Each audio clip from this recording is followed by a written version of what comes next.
Alors, il y a tout un élan de solidarité pour aider la famille du chauffeur de taxi qui a été assassiné cette semaine à Montréal. On sait que ça a soulevé un vent de sympathie envers sa famille, sa veuve et ses 3 enfants. D'ailleurs, Bénédicte, il y a des chauffeurs qui organisent une collecte de fonds pour soutenir ses proches.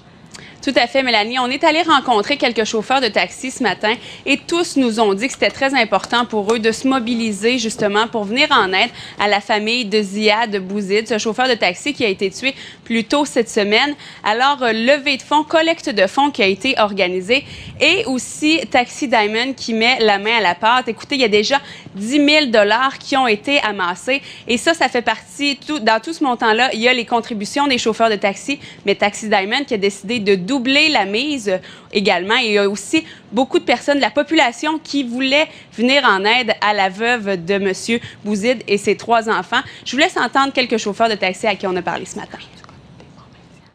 Ça peut arriver à n'importe quel chauffeur.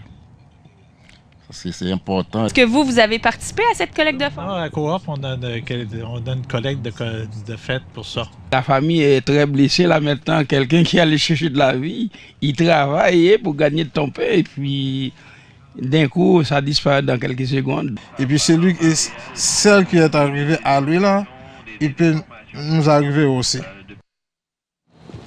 Et Mélanie, également, il y a d'autres entreprises dans le secteur privé, des levées de fonds dans la communauté algérienne qui s'organisent. Alors vraiment, l'aide qui vient de partout. Et les gens qui veulent pouvoir participer peuvent se rendre au bureau de Taxi Diamond. Là, c'est fermé pour samedi et dimanche, mais dès lundi, ils peuvent se rendre en personne au Taxi Diamond ou sur le site Facebook ou sur le site Internet de la compagnie, ils peuvent faire des dons en ligne.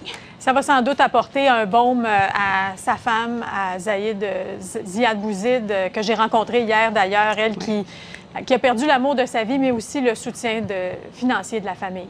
Tout à fait. Merci, Bénédicte. Au revoir.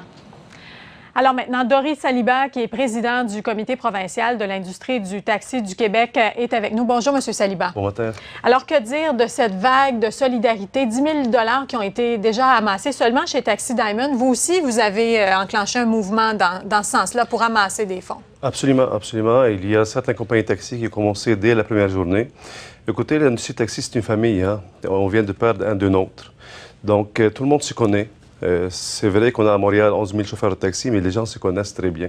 Donc, à chaque fois qu'on perd un de nôtres, tout le monde se met ensemble. Puis, dès la première journée, la solidarité a été très efficace. Donc, on a commencé à ramasser des fonds. Et même si les gens ne se connaissent pas personnellement, les chauffeurs, j'imagine, qui se disent, bien, ça aurait pu être moi, parce qu'il n'y avait pas de raison, il n'y avait pas de lien entre ces personnes-là, entre la victime et le présumé meurtrier. Alors, j'imagine qu'il y a un sentiment, les chauffeurs de taxi doivent se sentir très concernés. Absolument, parce que chaque chauffeur, il pense pour sa famille tout d'abord. À chaque fois qu'un chauffeur de taxi, je vous dis exactement qu'est-ce qui se passe, il prend la rue ou bien il prend la route, surtout ceux qui travaillent la nuit, ils pensent à leur famille. Donc, c'est un monde d'insécurité, surtout lorsqu'on travaille la nuit.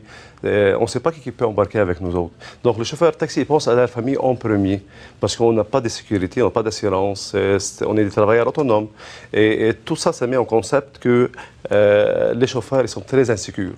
Donc, les gens qui sont concernés ou non, pour eux, ils sont concernés, ils sont vraiment dans la situation. Oui, exactement. Oui. Ouais. D'ailleurs, sa femme nous disait...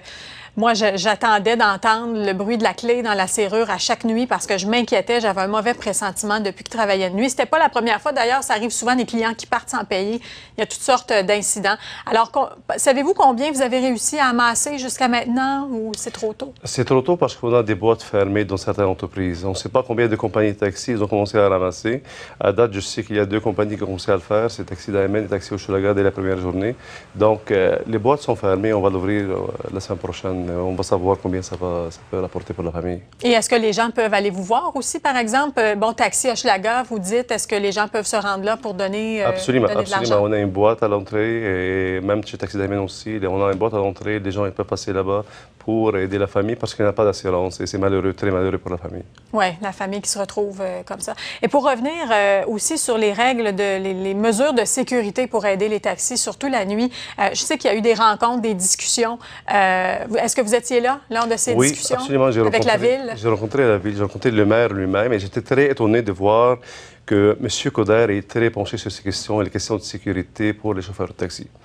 D'ailleurs, c'est la première fois qu'un maire nous interpelle immédiatement après un incident pour nous rencontrer, pour voir de quelle façon il va aider l'industrie de taxi. C'est lui qui vous a appelé? Absolument. Absolument. On l'a rencontré, je l'ai rencontré personnellement avec monsieur Salem, qui est le responsable du transport. Madame Sanson aussi.